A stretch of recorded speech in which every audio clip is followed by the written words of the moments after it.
At 6 a.m., this HOA president is blocking my driveway, screaming, "We'll seize your property by force." The stench of her desperation mixed with cheap perfume made the morning air toxic. But what she didn't know, what made me grin while she threatened me, was the smoking gun document I'd found the night before. For 18 months, she'd tortured me with fake government citations, hired fraudulent surveyors, and filed false reports with federal agencies. All because I dared to buy a house 50 feet outside her jurisdiction. I'm Dalton, and I thought escaping the HOA meant freedom. Instead, I stumbled into something that would expose corruption affecting 67 innocent families who had no idea what was coming for them. What would you do if a power-drunk neighbor declared war on your property rights? Where are you watching from? Comment below. I guarantee some of you are living this nightmare right now, because this Karen picked the wrong electrician to mess with. My name's Dalton Martinez, 45, electrician and small contractor for 20 years. After my divorce, I was done with apartment hell, paper-thin walls, screaming babies at 3 a.m., and those industrial AC units humming like dental drills 24/7. I wanted space, peace, the right to park my work truck without some property manager having a meltdown. When I found this 1940s farmhouse on Meadowlark Road, 2.3 acres for $185K, I knew I'd hit the jackpot. Solid bones, needed work, and the smell of honeysuckle mixed with old wood made it feel like home instantly. Best part? County maps showed I was 50 feet outside the Willowbrook Estates HOA boundary. I'd done my homework, called the county twice, verified everything. Complete freedom. Yeah, right. Moving day, September heat making me sweat through my shirt, when this white Lexus glides into my driveway. Out steps suburban royalty. Blonde bob so perfect it defied physics. Outfit worth more than my truck payment, carrying a wicker basket like Martha Stewart's evil twin. Brenda Kowalski, HOA president. Shark smile, predator eyes, welcome basket for our new neighbor. The basket had fancy soaps and a manila envelope thick as a phone book, HOA covenants, bylaws, and a note explaining how sweet old Mrs. Mila had informally agreed to follow their rules for neighborhood harmony. Their demands? Remove my planned vegetable garden, aesthetically inconsistent. Paint the house beige from their approved palette. Hide my work truck in the garage during visible hours. Thanks, but I'm not in your HOA, I said, pointing to the actual property line. 50 feet that way. Her smile twitched. Previous arrangements still apply. Community standards benefit property values. I understand property law. That's when things got interesting. The friendly mask didn't just slip, it shattered. Mr. Martinez, there are always creative solutions for compliance issues. Ask Mrs. Mila's family about our persistence. The way she said creative solutions felt like a threat wrapped in suburban politeness. But it was that last part about Mrs. Mila's family that made my electrician instincts start buzzing. Something was off. After she left, I called the county. Again, property survey confirmed I was outside their jurisdiction, period. But that night, I decided to do something that would save my sanity later. I called Mrs. Mila's daughter Margaret in Portland. "Oh God, you bought Mom's house?" Margaret's voice went tight. "Did that Kowalski woman show up yet?" Turns out Brenda had made Mrs. Mila's final years miserable. Fake violation notices, constant harassment, inspections that were really intimidation visits. Margaret had kept every piece of documentation, hoping to file complaints after her mother passed. "She has this thing about expanding the HOA," Margaret warned. "Mom always said Brenda needed more houses to solve some financial problem." Financial problem? That was the first hint something bigger was lurking beneath Brenda's suburban tyranny. I hung up and immediately ordered security cameras on Amazon. If this woman had tortured an elderly lady, she'd definitely escalate with me. Sure enough, every morning brought the sound I'd grown to hate. Expensive tires crunching on gravel as Brenda drove slowly past my house. She'd stop, photograph everything, make notes like she was building a legal case. The funny thing, I actually felt sorry for my new neighbors. Living under this woman's rule must be like having a prison warden with a real estate license and too much time on her hands. But here's what I didn't know yet. Brenda wasn't just some control freak with boundary issues. She was desperate. And desperate people with a little authority are the most dangerous kind. Because while I was installing cameras and researching property law, she was already planning her next move. And it was going to be a lot more creative than fake welcome baskets. The war for Meadowlark Road was about to begin. 2 weeks after moving in, I woke up to find a bright yellow notice taped to my front door. The paper felt official, thick, watermarked, with fancy letterhead that screamed government authority. Violation notice, immediate compliance required. According to this bureaucratic masterpiece, I was guilty of unauthorized exterior modifications because I'd fixed 3 shutters that were literally hanging by 1 nail each. Apparently, replacing broken hardware without HOA approval was a $150 per day violation, starting immediately. The next morning brought another yellow beauty. Commercial vehicle violation. My work truck in my own driveway was somehow illegal. Day 3. Landscaping non-compliance because I hadn't mowed in exactly 4 days. The smell of fresh-cut grass from my neighbor's yard made the accusation even more ridiculous. All signed by Willowbrook Code Enforcement Division, with an official seal that looked legitimate enough to fool most people. Here's the thing about being an electrician for 20 years. You develop an eye for when the wiring doesn't match the blueprint. Something about these notices felt wrong. The language was too formal, the violations too petty, the timing too convenient. During my lunch break, I called the city's actual code enforcement office. "Hey, I'm getting violation notices from you guys. Just want to verify the inspector's name and badge number." Long pause. Papers shuffling. "Sir, we haven't issued any citations on Meadowlark Road this month. What's the citation number?" That's when my electrician's intuition proved right. The letterhead was fake, the seal was clip art, and the Willowbrook Code Enforcement Division existed only in Brenda's imagination. I remembered reading somewhere that impersonating government authority is actually a serious crime, up to a year in jail in most states. Brenda was playing a dangerous game, but she wasn't finished with her performance art. That afternoon, a white sedan pulled up. Out stepped Brenda with reinforcements, a woman in a Navy business suit who introduced herself as Patricia Vance, HOA Compliance Coordinator. Patricia spoke like she was addressing the UN Security Council instead of complaining about vegetation height.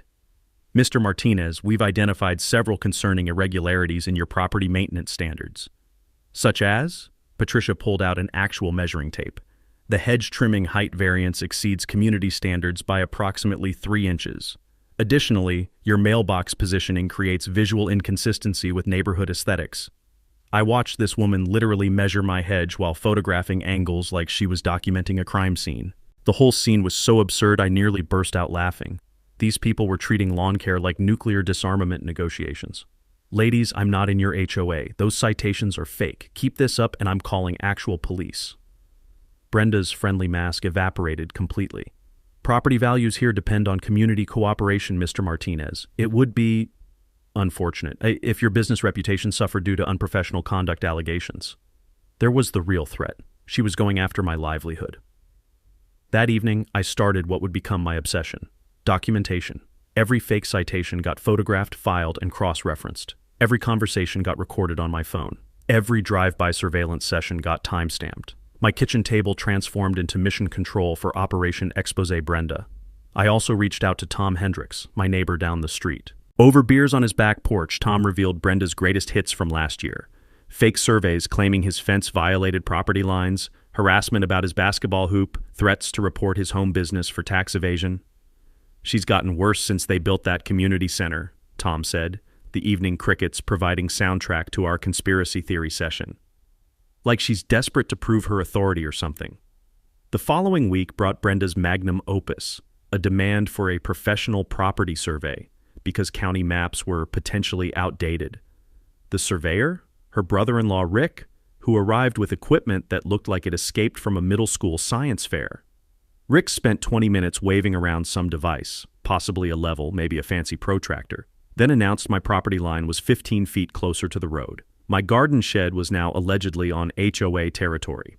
"That'll be $800 for the survey," Rick declared. "Cash or check preferred." "What's your state license number, Rick?" "My what now?"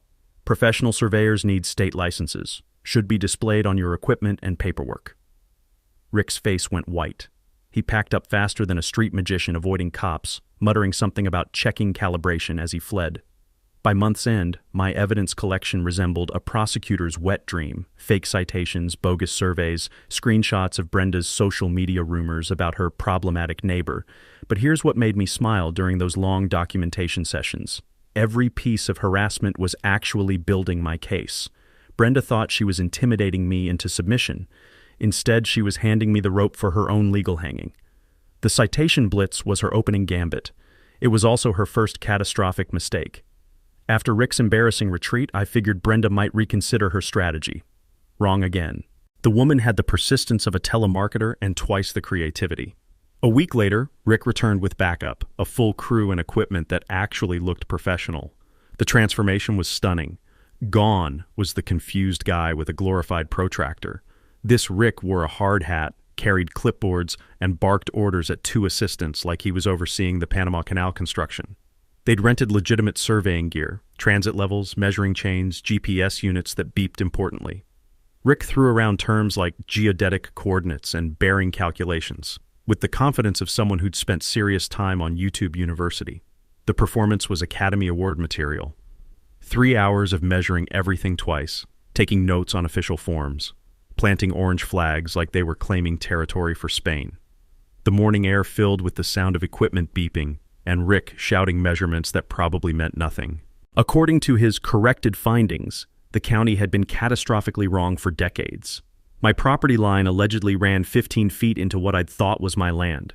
Not only was my garden shed supposedly on HOA territory, but my driveway was now a shared easement, requiring written permission for any modifications. Professional survey complete, Rick announced, handing me a folder thicker than a phone book. County maps were based on outdated reference points from the Carter administration. This corrects historical surveying errors. The documentation was impressively fraudulent. Charts, elevation data, enough technical jargon to confuse a MIT graduate. Rick had clearly invested significant effort into this particular fiction. Brenda materialized at my door the next morning like a bad rash. Now that property boundaries are properly established, we need compliance timelines. 30 days to relocate that shed, plus easement agreements for driveway usage. And if I refuse? Property encroachment carries serious legal consequences. We'd hate involving attorneys, but rights must be protected. Her smile could have frozen lava. Here's where 20 years of electrical work saved my sanity. When you rewire old houses, you learn that previous work is often complete garbage. So instead of panicking, I started fact-checking like a paranoid journalist. I called 3 real surveyors for quotes, just to understand their process. Every conversation revealed glaring problems with Rick's methodology. Legitimate surveyors spend days researching historical records, use GPS equipment calibrated to satellite networks, and carry insurance for million-dollar mistakes because boundary disputes can literally destroy lives. Rick's survey had taken 3 hours and relied on measuring distances from random trees. No GPS calibration, no historical research, no insurance documentation anywhere. The smoking gun came from the state licensing board. Rick's surveying license had been suspended 2 years ago for, wait for it, falsifying boundary reports in a divorce proceeding. The man was a repeat offender. Time for nuclear retaliation. I hired Jennifer Walsh, a surveyor with credentials longer than my grocery list and equipment that made NASA jealous. The $1,200 fee made my credit card weep, but watching Jennifer's team arrive was pure satisfaction. Their GPS units alone cost more than Rick's entire rental budget. Jennifer's crew worked with the methodical precision of Swiss watchmakers. 2 full days of measurements, cross-referenced with county records dating back to when Eisenhower was president. Their laser levels were so accurate they could probably measure the Earth's rotation. The results were beautiful vindication. My boundaries matched county records exactly. Rick's survey contained more errors than a first-year math student's homework. But Jennifer discovered something even sweeter. The HOA's fancy entrance sign sat partially on county easement without permits. This previous survey contains 12 fundamental errors, Jennifer explained, comparing documents with the clinical precision of a coroner. Whoever did this was either completely incompetent or deliberately falsifying results. When Brenda saw Jennifer's crew, she stormed over like an angry hen defending her nest. The confrontation was magnificent. "What's happening here?" Brenda demanded. "Professional boundary verification," Jennifer replied with the calm authority of someone who actually knew what they were doing. "We already surveyed this property." Jennifer glanced at Rick's paperwork. I swear she almost laughed. "Ma'am, this document wouldn't be admissible in traffic court, let alone property litigation." Brenda's face cycled through colors I didn't know human skin could achieve before she retreated to plot her next assault. That evening, Tom brought beer and intelligence. "Emergency HOA meeting tomorrow night. You're officially an external threat to community stability now." The irony was delicious enough to bottle and sell. Brenda had committed survey fraud to steal my land, but her own entrance sign was illegally squatting on public property. I spent the night organizing evidence that now included professional documentation of her fraud. Brenda was building my legal case one fake document at a time, but her next escalation would make survey fraud look like jaywalking. She was about to weaponize the utility companies themselves. 3 days after Jennifer exposed Rick's survey scam, Brenda discovered my property shared a utility easement with her precious HOA community. What should have been boring infrastructure became her new weapon of mass harassment. The easement ran along our shared property line, a 20-foot strip where electric, water, and gas lines served both my house and the HOA's common areas. It had existed peacefully since the Kennedy administration without causing anyone grief. Until Brenda decided my garden irrigation was interfering with critical utility access. Tuesday morning, I woke to find 3 utility trucks parked on my lawn, not in my driveway, literally on my grass, leaving tire tracks like a monster truck rally had invaded suburbia. Workers in hard hats excavated around my water lines while a supervisor barked orders about emergency access protocols. "What's the emergency?" I asked the supervisor, a weathered guy named Mike, who looked like he'd rather be fishing. "Report about unauthorized modifications affecting utility infrastructure," Mike said, consulting his paperwork. "Someone claimed your irrigation system compromises main waterline access." I watched them spend 3 hours digging around my perfectly legal sprinkler system, installed by a licensed contractor 2 months earlier. The acrid smell of diesel exhaust from their equipment mixed with fresh-turned earth, creating an industrial bouquet that would linger for days. Their conclusion? No interference, no violations, no problems whatsoever. My irrigation was textbook compliant. Who filed the report? Mike showed me the complaint form. Brenda Kowalski, describing my sprinkler system like it was Chernobyl threatening the neighborhood's water supply. But Brenda's utility theater was just getting started. The following week brought the great gas leak hoax of Meadowlark Road. At 6 a.m., sirens jolted me awake. Through my bedroom window, I watched fire trucks, gas company vehicles, and police cars descend like D-Day was starting in suburbia. Someone had reported a potential gas leak near our property line. Within minutes, they'd evacuated 3 houses and deployed a full hazmat crew with detection equipment that belonged in a sci-fi movie. Standing on the sidewalk in my bathrobe at dawn, watching hazmat techs wave electronic wands around my yard, I felt like I was starring in the world's most expensive practical joke. My neighbors clustered in confused groups, some clutching coffee cups, others holding confused pets, everyone looking like refugees from a suburban disaster film. The morning air filled with the chemical smell of emergency response vehicles and the steady beeping of gas detection equipment scanning for invisible threats. After 2 hours of intensive searching, the inevitable verdict, no leak detected. 0. Their expensive equipment found nothing more dangerous than my neighbor's overwatered roses. "False alarm," announced Captain Rodriguez from the fire department. "Whoever called this in wasted significant emergency resources." The emergency response bill arrived 3 weeks later, $340 for false alarm fees. I discovered that filing fraudulent emergency reports isn't just expensive. It's actually a felony if there's a pattern of deliberate deception. Brenda was playing increasingly dangerous games. 2 days later, she escalated to environmental warfare. A hydrology specialist appeared. Another clipboard-wielding expert claiming my garden was contaminating the shared aquifer supplying our neighborhood. This specialist, who turned out to be an HVAC guy named Gary, explained with deadpan authority that my vegetable garden was essentially a toxic waste site, threatening everyone's drinking water through excessive organic matter infiltration. The scientific illiteracy was magnificent. Gary suggested my tomato plants were environmental disasters requiring immediate soil remediation, costing $2,800, plus ongoing monitoring fees. I'd officially reached my tolerance limit for Brenda's parade of fake professionals. That afternoon, I called Dr. Sarah Kim, an actual hydrologist from the State University. For $400, she spent 3 hours testing soil and water samples around my property. Her findings obliterated Gary's pseudoscience so completely, I almost felt sorry for his ignorance. "Your garden irrigation has 0 environmental impact," Dr. Kim explained, her equipment making soft clicking sounds as it analyzed samples. "Whoever told you otherwise doesn't understand basic hydrology. A residential garden poses less risk than a typical suburban lawn." I requested her assessment in writing, with her PhD credentials prominently displayed for future reference. While documenting Brenda's utility abuse, I discovered a disturbing pattern. She'd been filing false emergency reports for years, targeting anyone who challenged her authority. Mrs. Mila's family confirmed similar harassment. fake gas leaks, imaginary contamination, fraudulent electrical emergencies. But during my research, Beverly Santos suggested something that would change everything. Have you checked the HOA's own permit compliance? What I found in those municipal records would transform this personal harassment campaign into a community-wide financial scandal threatening every family in Willowbrook Estates.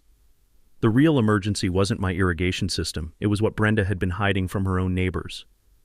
Beverly's suggestion to check HOA permit compliance seemed like routine detective work. I figured I'd find minor violations, maybe an unpermitted deck or fence issue, something to give me leverage against future harassment. I had no idea I was about to uncover financial fraud that would explain Brenda's entire campaign. The county clerk's office smells like old paper and decades of bureaucratic neglect. I requested the HOA's building permits for the past 5 years, expecting maybe 20 pages of standard documentation. Instead, they handed me a cardboard box that felt like it weighed 50 pounds. The Willowbrook Estates Community Center, that fancy building where Brenda held her power meetings, had been constructed in 2019 without proper environmental permits. Storm drainage modifications were never approved by the state. The parking lot expansion violated setback requirements. Every major construction project contained violations that should have triggered immediate stop work orders. But here's where my electrician's brain started sparking. The permits that did exist showed construction costs of $340,000. For a community of 67 homes, that meant each family should have been assessed roughly $5,000. I called Tom immediately. How much did you pay for the community center assessment? $1,500. Brenda said they got contractor deals and came in under budget. The math hit me like an electrical shock. If everyone paid $1,500, the HOA had collected only $100,500 for a $340,000 project. Someone had covered a $240,000 difference. That's when I found the smoking gun buried in court records. Lawsuit, City of Willowbrook versus Willowbrook Estates HOA, filed 2021. The HOA had challenged a traffic light installation, claiming it would devastate property values. They'd hired high-powered attorneys, fought the city for 18 months, and lost catastrophically. The final judgment made my hands shake. $847,000 in combined legal fees, court costs, and punitive damages. The HOA was ordered to pay immediately or face asset seizure and dissolution. I sat in my truck outside the courthouse, engine ticking as it cooled, staring at documents that explained everything. The smell of hot asphalt through my open windows mixed with the metallic taste of shock in my mouth. Brenda wasn't harassing me over property standards or community harmony. She was financially desperate, and expanding HOA membership was her only path to survival. My $185,000 property would generate $2,400 annually in dues, force 10 more properties into the HOA, and she'd add $24,000 yearly income. Still nowhere near enough to cover $847,000 in debt, but enough to negotiate payment plans and avoid immediate foreclosure of community assets. Every harassment tactic suddenly made sense. Every fake citation, fraudulent survey, and utility emergency, all motivated by pure financial panic. That evening I called Margaret Mila. Did your mother ever mention HOA financial problems? Mom always said Brenda seemed desperate about expanding boundaries, adding more houses. We thought she was just power hungry. Margaret's voice carried new understanding. But maybe she was trying to save herself. The pieces assembled like a complex wiring diagram, finally making sense. Brenda wasn't just a control freak. She was a woman drowning in debt, using intimidation to force unwilling property owners into her sinking financial ship. But what made my anger burn white hot? None of the 67 families knew about this debt. They were making monthly payments, believing their money-funded community improvements. Instead, their dues were hemorrhaging into legal fee payments for Brenda's catastrophic lawsuit. I researched nonprofit disclosure laws late into the night. HOAs must provide annual financial statements to members. Hiding major debt violates state regulations and potentially constitutes criminal fraud. For the first time since this nightmare began, I held real power. Brenda might control her kingdom through intimidation, but she couldn't hide from banking regulations and state oversight. The question eating at me: use this information to protect myself or expose the truth and save 67 families from continued deception? My conscience wouldn't let me choose self-preservation. This was about justice now. The next morning, I woke up with the focused energy of an electrician who'd finally identified the short circuit. Time to rewire this entire situation. First stop, Marcus Webb's law office downtown. Marcus had the kind of steady confidence that comes from 30 years of making bureaucrats sweat. His office smelled like leather-bound law books and industrial-strength coffee, the aroma of serious legal warfare about to begin. "You've uncovered something spectacular," Marcus said, spreading my evidence across his mahogany desk like a general planning invasion. "Systematic harassment, financial fraud, government impersonation. She's violated so many laws I'll need a calculator to count the felonies." Marcus outlined our battle plan. Build an airtight case while preparing for Brenda's inevitable retaliation. "She's desperate," he warned, adjusting his glasses with the precision of someone who'd seen desperate people destroy themselves. "Desperate people burn everything down rather than surrender." That afternoon, my kitchen table transformed into something that would make FBI investigators jealous. Every fake citation got scanned, filed, and cross-referenced. Security footage compiled into a chronological horror show of Brenda's greatest harassment hits. The printer worked overtime, churning out evidence packets with mechanical determination. I'd learned during my electrical career that backup systems save your life when main power fails. This documentation fortress would be my insurance policy against whatever Brenda planned next. My alliance expanded like a well-designed circuit network. Tom introduced me to Frank Morrison, retired city councilman with silver hair and eyes that had seen every municipal scam twice. Over coffee that tasted like it had been brewing since the Reagan administration, Frank delivered the verdict I needed. "Financial concealment isn't just unethical, it's criminal fraud," he said, stirring sugar with the methodical precision of someone who'd testified in dozens of corruption cases. "Homeowners have absolute right to know when their association faces bankruptcy." Channel 7's Sarah Kim was even hungrier for the story. "Municipal corruption is my specialty," she said, practically vibrating with journalistic excitement as she reviewed my files. "Fake authorities, financial fraud, elder abuse. This has everything except actual bodies buried in backyards." But Beverly Santos delivered the most beautiful discovery. Public records showing Brenda's personal finances were imploding faster than a controlled demolition. The HOA president terrorizing everyone else was 2 months behind on her own $480,000 mortgage.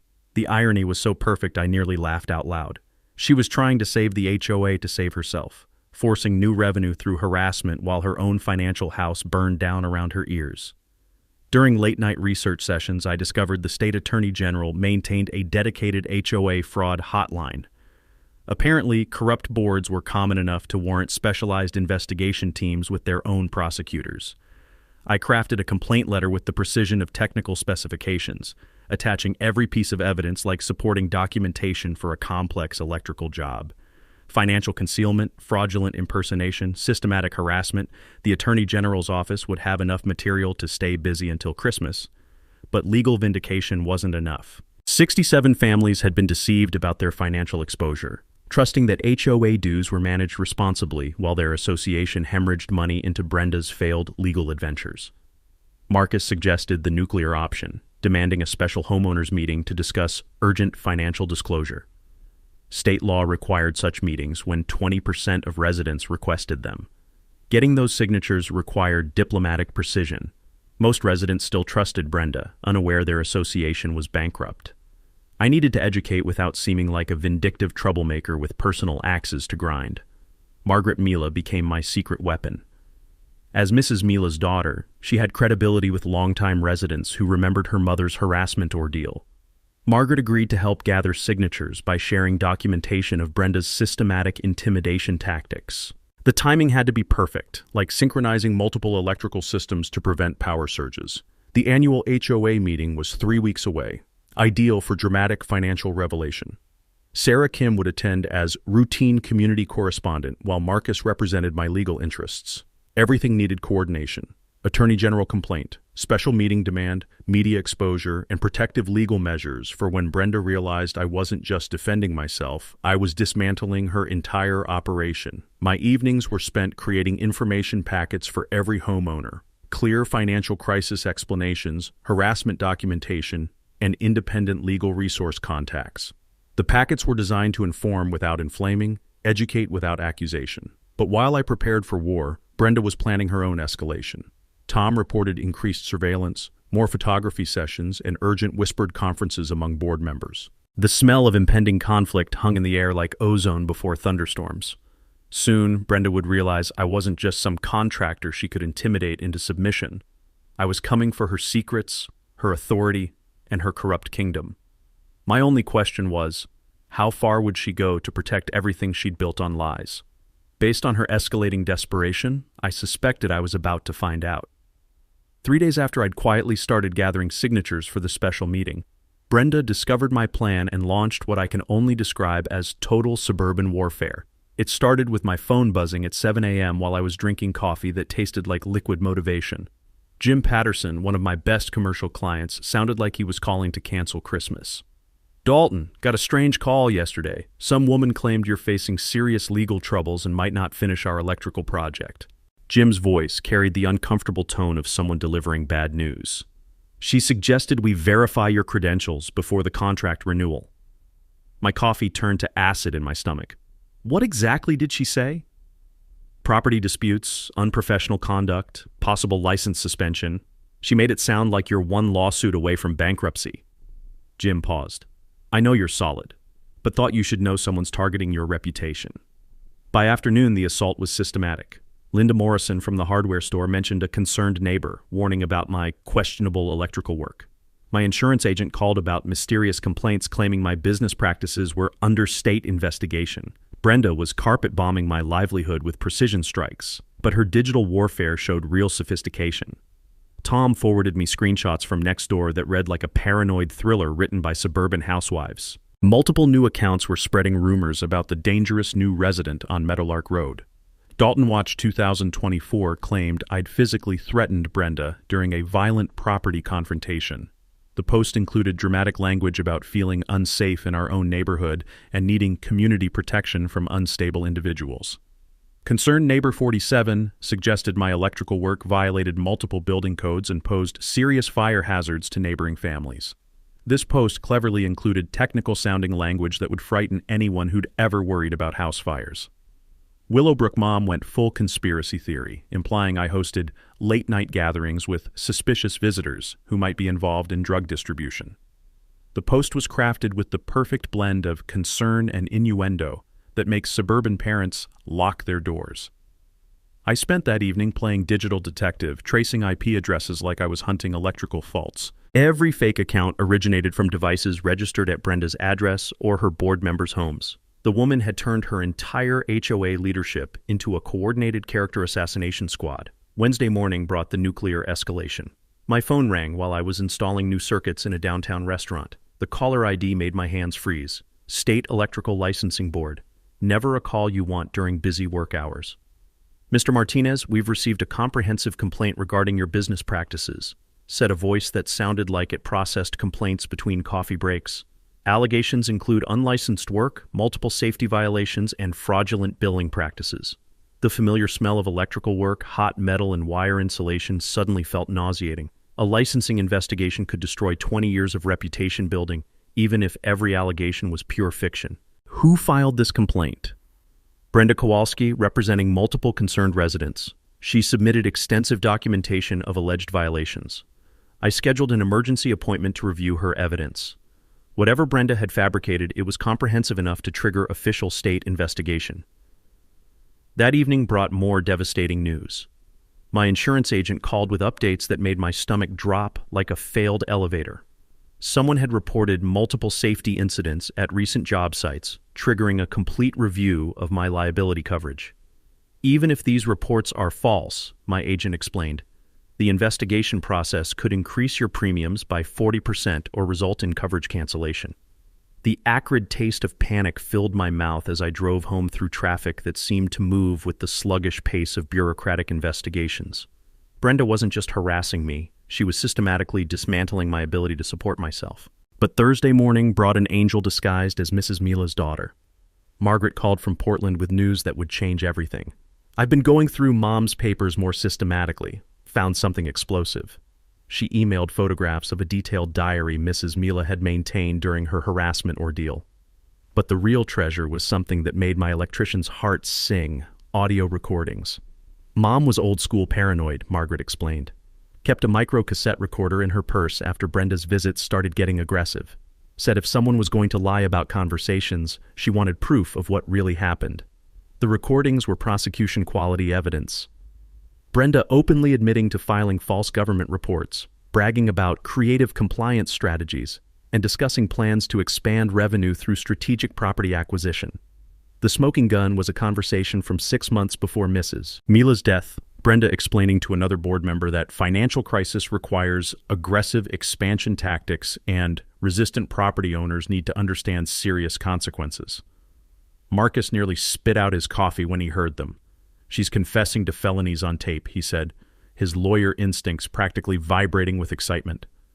Armed with Mrs. Mila's evidence, I realized Brenda's desperation had driven her into criminal territory. Every false report was building my prosecution case, but I also knew she wasn't finished escalating. Someone willing to destroy an elderly woman's final years wouldn't stop at business sabotage. By Friday morning, I thought Brenda had exhausted her arsenal of harassment tactics. I was wrong. Desperate people don't just escalate, they go completely insane. The first sign came when Tom called at 6 a.m., his voice tight with disbelief. "Dude, there's a white van from the EPA parked outside your house. Guys in hazmat suits are walking around your property with clipboards." I threw on clothes and rushed outside to find 2 environmental inspectors methodically photographing my garden while taking soil samples. The morning air carried the chemical smell of their testing equipment mixed with the scent of my tomato plants, and surreal combination of bureaucracy and suburbia. "What's the emergency?" I asked the lead inspector, a tired-looking guy who clearly had better things to do. "Report of potential groundwater contamination from residential chemical disposal," he said, consulting paperwork that looked official enough to be legitimate. "Someone filed a complaint claiming hazardous materials are being improperly stored on this property." I watched them spend 3 hours testing soil that had never seen anything more dangerous than organic fertilizer. Their equipment beeped and clicked with mechanical precision while I explained that my chemical storage consisted of lawnmower gas and WD-40 in a locked shed. Their conclusion was inevitable. No contamination, no violations, no hazardous materials detected. Just another false report wasting taxpayer resources. "Who filed the complaint?" The inspector showed me the paperwork. Brenda Kowalski claiming suspicious chemical odors and potential environmental hazards threatening neighborhood water supplies. But Brenda's federal agency tour was just beginning. Tuesday brought the IRS. An auditor named William sat in my kitchen spreading 20 years of tax returns across my table like he was solving a murder case. The smell of his government-issued coffee mixed with the stress sweat I was trying not to produce. "We received a tip claiming unreported business income and potential tax evasion," Williams explained with the enthusiasm of someone reading refrigerator warranties. The complaint included detailed allegations about cash payments and off-the-books electrical work. I provided every receipt, every bank statement, every piece of documentation proving my taxes were cleaner than hospital surgery. Williams spent 6 hours auditing my life before reaching the obvious conclusion. My financial records were impeccable. "Whoever filed this complaint either has serious misconceptions about your business or was deliberately wasting our time," Williams said, packing up his files with obvious irritation.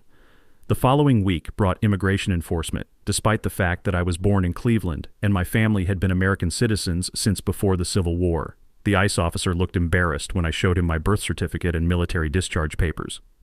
"Someone reported suspicious activity and questioned your legal status," he explained apologetically.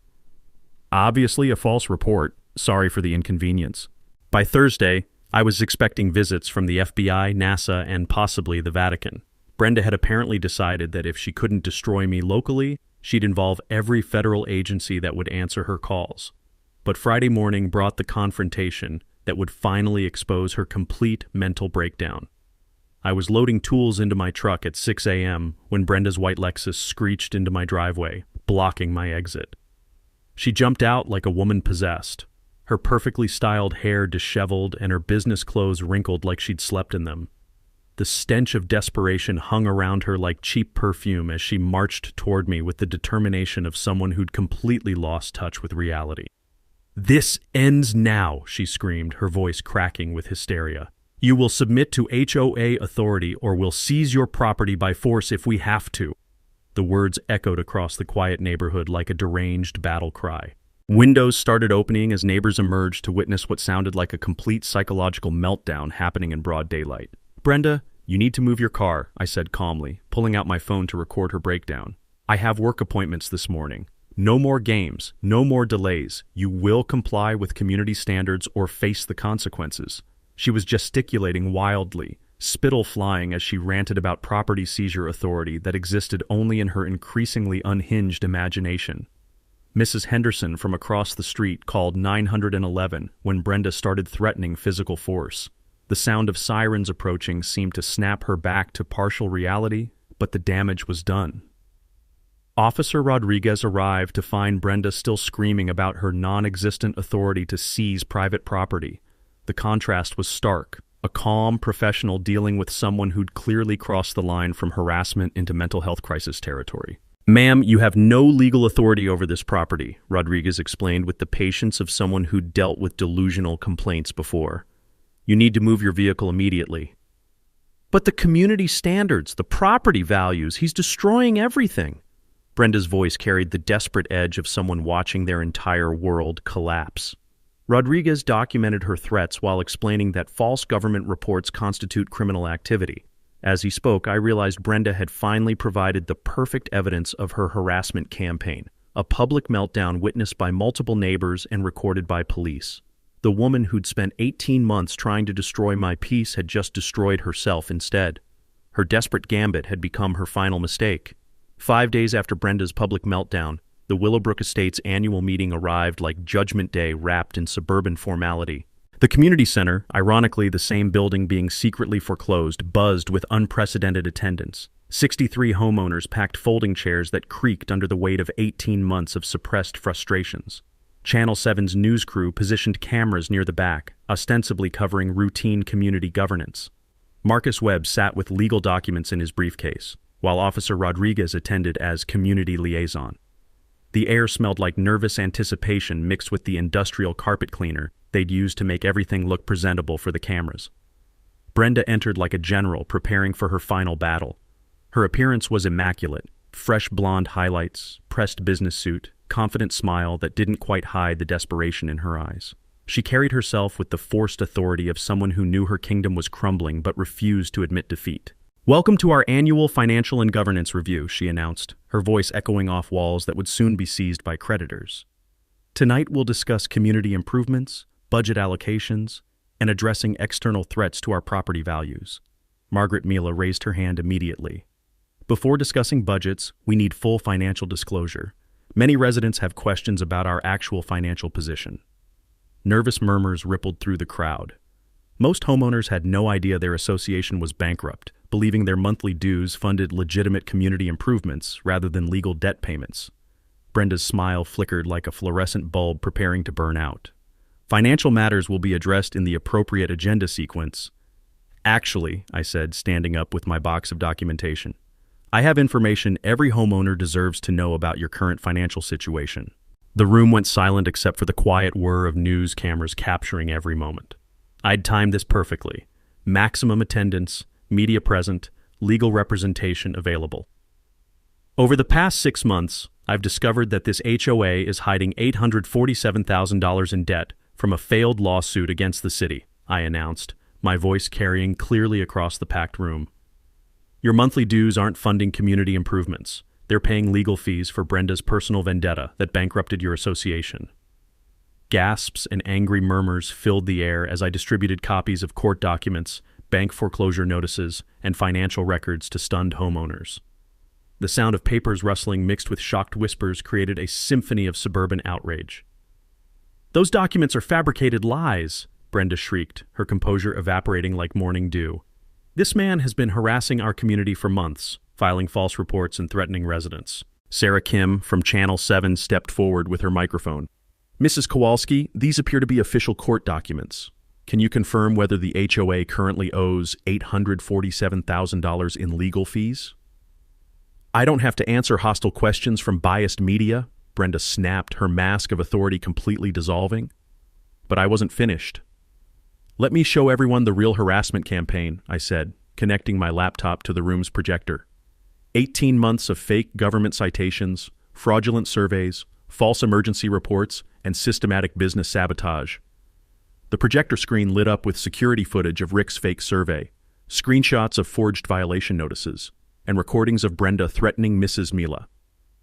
The visual evidence was overwhelming, a comprehensive documentation of corruption that left no room for denial. The homeowners' shock transformed into outrage as they realized the scope of deception. These weren't just financial irregularities. This was systematic fraud affecting every family in the community. "This is a conspiracy," Brenda screamed, pointing at me with shaking hands. "He orchestrated this entire financial crisis to destroy our community. Property values are plummeting because of his resistance to reasonable standards." Officer Rodriguez stepped forward with the calm authority of someone trained to handle public disturbances. "Ma'am, we have documented reports of your threats and false government filings. You need to control yourself." But Brenda was beyond rational control. "We have the authority to seize non-compliant properties. Community standards must be enforced by force if necessary." Her voice cracked as she repeated the same delusional threats that had gotten her a restraining order. The news cameras captured every unhinged moment while homeowners stared in horrified fascination at their association president's complete mental breakdown. Marcus Webb stood up with legal documents in hand. "Mrs. Kowalski, you have no legal authority over any property outside this HOA's jurisdiction. Your threats constitute criminal harassment and will be prosecuted accordingly." The room erupted in calls for her resignation. Board members who'd supported her quietly distanced themselves, realizing their association with her corruption could result in personal liability. Tom Hendricks made the motion everyone was thinking. "I move for an immediate vote of no confidence in the current board and emergency financial audit of all association accounts." The vote was unanimous, except for Brenda's single dissent. Standing before the assembled community, with cameras rolling and legal consequences looming, I delivered the words that would end her reign of suburban tyranny. I just wanted to live peacefully on my own property. Instead, I discovered systematic corruption threatening 67 families' financial security. This was never about me. It was about protecting this community from fraud and restoring honest governance. The applause that followed sounded like justice finally arriving in Willowbrook Estates. 6 weeks after the meeting that ended Brenda's suburban dictatorship, justice arrived with the satisfying precision of a perfectly installed electrical panel. The criminal charges came swiftly. District Attorney Jennifer Walsh filed 6 felony counts: fraud, false government reports, criminal harassment, and elder abuse. The evidence mountain was so overwhelming that Brenda's attorney recommended immediate plea negotiations rather than facing a jury who'd watched her meltdown on Channel 7. Brenda accepted 18 months supervised probation, $50,000 restitution, and permanent prohibition from any HOA leadership role statewide. Her real estate license vanished permanently, and she was forced to sell her foreclosure-threatened home to cover legal fees. The sweet smell of financial recovery exceeded everyone's expectations. Independent auditors recovered $340,000 through insurance claims and asset seizures, dramatically reducing community debt. What should have been bankruptcy became manageable refinancing spread over 10 years. The HOA transformation was beautiful to witness.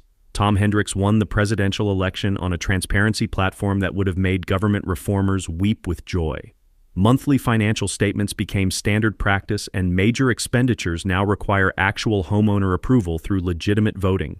Most importantly, the community center, that symbol of Brenda's fiscal irresponsibility, was saved through proper refinancing.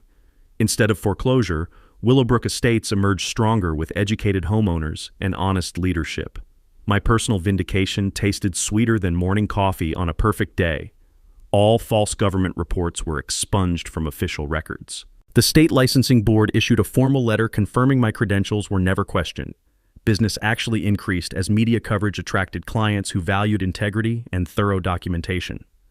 The restraining order became permanent after Brenda violated it twice, driving past my property and leaving rambling notes about community justice and property rights revenge. She eventually fled to another state where HOA networks had been warned about her history through professional channels. But the real victory was community healing that transformed neighborly relationships. Residents who'd been intimidated into silence found their voices again. Beverly Santos became official municipal liaison, ensuring proper oversight of future projects. Margaret Mila moved back from Portland permanently, saying the community finally felt safe. The scholarship program became our proudest achievement. Using recovered fraud funds, we established annual scholarships for students pursuing municipal law, accounting, or public administration careers. The first recipients were high school seniors whose essays about preventing government corruption brought tears to selection committee eyes.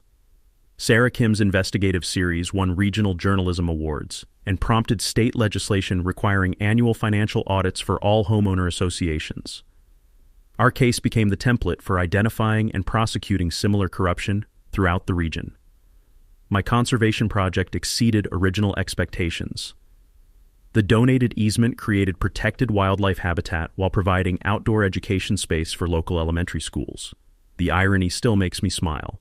Land Brenda tried to steal through harassment became permanent community benefit.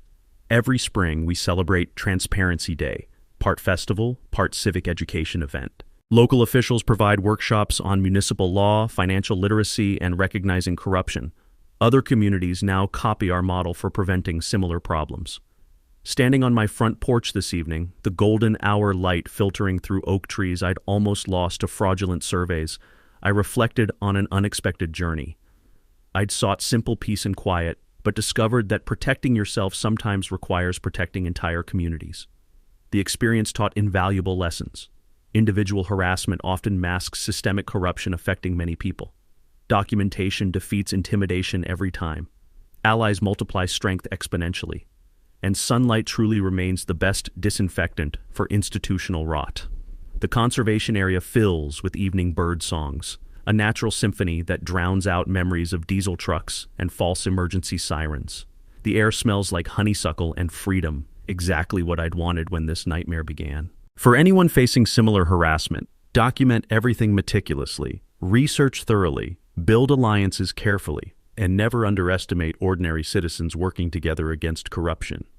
Knowledge is power, and corrupt officials hate informed residents more than anything. Drop a comment sharing your worst HOA nightmare. You're definitely not alone in these battles. Share this story with anyone dealing with property harassment because awareness prevents future victims. Hit subscribe to HOA Stories if you want more tales where David actually defeats Goliath and justice prevails over suburban tyranny. Because sometimes the good guys really do win when they fight smart instead of just fighting hard. Tonight's coffee tastes like victory, freedom, and the quiet satisfaction of a job well done. That's a wrap for today's episode on HOA Stories. If you enjoyed watching Karma in action, smash that like button, comment your thoughts, and let us know if you've dealt with HOA madness too. Subscribe so you won't miss the next HOA meltdown we post.